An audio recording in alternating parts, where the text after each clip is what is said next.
పరస్పర అవగాహన సర్దుబాట్లతో ఎన్డీ కూటమిలోని బలోపేతం చేయాల్సిన కాంగ్రెస్ తొలుత తాను బలం పుంజుకోవాలని భావిస్తోంది. ఇందుకోసం ఒంటరి పోరే మార్గమని అగ్రనేత రాహుల్ గాంధీ కృత నిశ్చయంతో ఉన్నారు.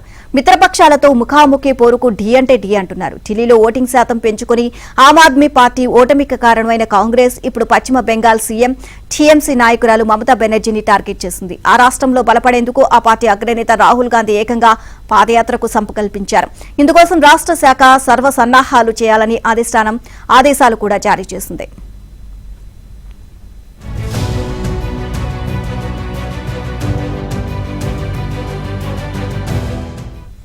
సోనియా గాంధీ పార్టీ అధ్యక్షురాలిగా ఉన్నప్పుడు యూపీఏ సంకీర్ణ ప్రయోగానికి చొరవ చూపడమే కాక 10 ఏళ్లు కేంద్రంలో విజయవంతంగా నడిపారు. 2004లో క్రియాశీల రాజకీయాల్లో అడుగుపెట్టి ఏఐసీసీ యువజన వ్యవహారాల బాధ్యతలు చేపట్టిన రాహుల్ మాత్రం ఆది నుంచి భిన్న పంతాలో వెళ్తున్నారు. పార్టీ ఒంటరిగానే పోరాడాలని, అప్పుడే బలపడుతుంది అన్నది ఆయన వైఖరి.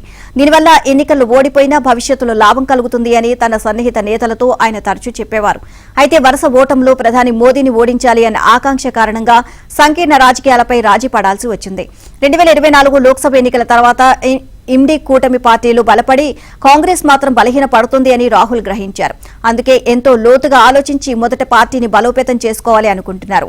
బెంగాల్లో వచ్చే ఏడాది మార్చిలో ఎన్నికలు జరగనున్నాయి. ఈలోపు అక్కడ కాంగ్రెస్ ను పునరుజ్జీవింపచేయడానికి నేరుగా రాహులే నడుం బిగించారు.